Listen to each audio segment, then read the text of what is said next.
हमेशा देर कर देता हूं मैं। सालों बीत जाते हैं अलमारी में पड़े किसी पुराने खत को, लेकिन उस खत में कैद यादें कभी पुरानी नहीं होती। आज 10 साल बाद जब मैं अपने पुराने कमरे में लौटा तो सबसे पहले मेरी नजर उसी अलमारी पर पड़ी।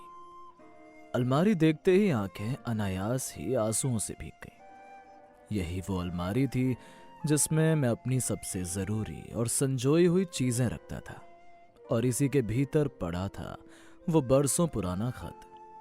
वो खत जो मैंने किसी को देने के लिए लिखा था, मगर हमेशा की तरह उस बार भी मैं देर कर गया।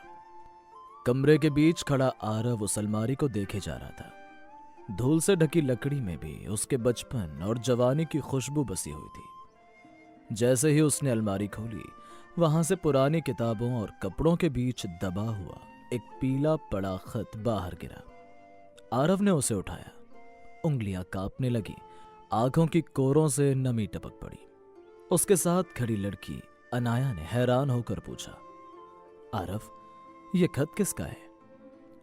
आरव गहरी सांस लेकर चुप रहा। उसकी आंखों में वही 10 साल पुरानी अधूरी मोहब्बत तैर गई। वो कुछ पल खामोश रहने के बाद बोला, ये खत किसी और के लिए लिखा था अनाया, लेकिन मैं उसे कभी दे नहीं सका। शायद मेरी जिंदगी की सबसे बड़ी गलती यहीं से शुरू हुई थी। अनाया ने उसका हाथ थाम लिया। क्या हुआ था 10 साल पहले? आरव अब खिड़की से बाहर देखने लगा, जैसे समय पीछे लौट रहा हो, और फिर उसकी आवाज कहानी बन गई। उसने खत जोर से पढ़ना शुरू किया। प्रिय, मैं नहीं जानता यह खत कभी तुम्हारे हाथों तक पहुंचेगा या नहीं, लेकिन आज हिम्मत जुटाकर लिख रहा हूं कि तुम मेरी जिंदगी की सबसे खूबसूरत वजह हो। काश मैं तुम्हें बता पाता कि मैं तुम्हें कितना चाहता हूं। आरव की आवाज टूटने लगी खत पढ़ते हुए। कागज पर आंसू की बूंद गिर गई। ये देख अनाया धीरे से बोली, तो ये खत किस लड़की के लिए लिखा था? आरव ने आंखें बंद कर ली और खिड़की से बाहर देखते हुए अपनी बात आगे बढ़ाई। 10 साल पहले जब मेरा कॉलेज में दाखिला हुआ था, तो पहले ही दिन मेरी नजरें उससे टकराई थी। उसकी आंखें नीली थीं, नीली जैसे साफ आसमान। उसी पल मुझे लगा कि मैं शायद हमेशा के लिए उसमें खो गया हूं। लेकिन उस वक्त मैं बहुत शर्मीला था। लड़कियों से बात करना तो दूर, उनके सामने खड़ा होने तक की हिम्मत नहीं थी। फिर मुझे पता चला कि वो मेरे ही बैच में पॉलिटिकल साइंस पढ़ने आई है। उसका नाम था सोनिया। वो क्लास में सबसे अलग थी। जहां सब पढ़ाई को बोझ समझते थे, वहीं सोनिया हर लेक्चर को बड़े ध्यान से सुनती। उसकी आवाज जब क्लास में गूंजती तो लगता जैसे कोई गाना बज गया हो। मैं बस उसे देखता रहता, लेकिन हिम्मत नहीं थी बात करने की। एक दिन अचानक वो मेरे पास आ गई और बोली, हाय, तुम्हारे पास कॉन्स्टिट्यूशनल हिस्ट्री के नोट्स हैं क्या? मुझे थोड़े चैप्टर्स छूट गए हैं। उसने सोनिया से बड़ी सहजता से पूछा था, और मेरा दिल जैसे धड़कना भूल गया, और मेरे मुंह से बस इतना निकला, अब हाँ हैं। हाथ कांप रहे थे, पर मैंने कॉपी उसकी तरफ बढ़ाई। सोनिया मुस्कुराई और बोली, थैंक्स, तुम्हारी राइटिंग बड़ी साफ है। वो तारीफ सुनकर मेरे तो पैरों तले जमीन ही खिसक गई थी। उस दिन के बाद बातों का सिलसिला शुरू हुआ। पहले नोट्स, फिर असाइनमेंट्स, और फिर धीरे धीरे कॉफी कैंटीन तक। पर मैं हमेशा सोचता था कि वो सिर्फ एक क्लासमेट है, लेकिन हर बार जब वो बातें करती तो लगता बस सुनता जाऊं। फिर इसी तरह हम धीरे धीरे अच्छे दोस्त बन गए। तभी अनाया ने बीच में पूछा, क्या उसने कभी महसूस किया कि तुम उसे पसंद करते हो? आरव थोड़ी देर चुप रहा, फिर कहा, शायद हाँ, लेकिन मैंने कभी कहने की हिम्मत नहीं जुटाई। हर बार दिल कहता था कि आज बोल दूं, लेकिन जुबान साथ नहीं देती थी। मैं डरता था कि अगर उसने मना कर दिया तो दोस्ती भी खो दूंगा। मुझे याद है, एक बार कॉलेज फेस्ट में उसने मेरा नाम जबरदस्ती डिबेट में लिखवा दिया।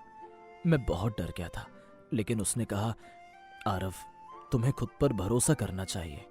तुम सोचते ज्यादा हो, करते कम। उसकी ये लाइनें आज तक मेरे दिल में बसी हैं, और यही सोचते सोचते 4 साल ऐसे बीत गए, मेरी मोहब्बत ही रही, इजहार कभी नहीं हो सका। और फिर एक दिन वो कॉलेज छोड़कर चली गई। अनाया ने झिझकते हुए पूछा, तो फिर क्या हुआ आरव?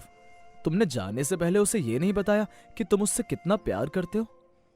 आरव की आवाज भारी हो गई। नहीं, मैं नहीं कह सका। उस दिन मैं उसे छोड़ने बस स्टेशन तक गया था। उसका सामान रखा हुआ था, टिकट हाथ में थी। पूरे रास्ते मेरे दिल में बस यही ख्याल था, आज बोल दूं, अब नहीं तो कभी नहीं।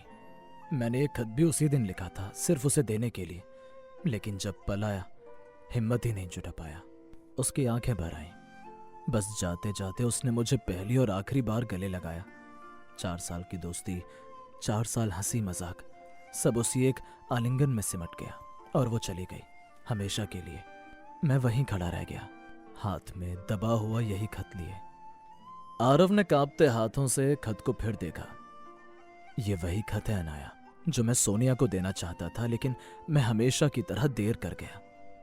अनाया का गला भर आया। उसने धीरे से आरव का हाथ पकड़ा।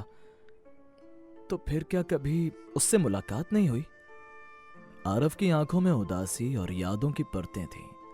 उसने धीमे स्वर में कहा, मुलाकात नहीं हुई, लेकिन हम बात करते रहे, चैट पर, मैसेज में, कभी घंटों, कभी बस 2-3 शब्द। हर बार लगता आज मिलेंगे, आज सब कह दूंगा, पर हर बार कुछ ना कुछ बीच में आ जाता और हमारी बातें अधूरी रह जाती, जैसे किस्मत हमें पास लाती थी और वक्त हमें फिर अलग धकेल देता था।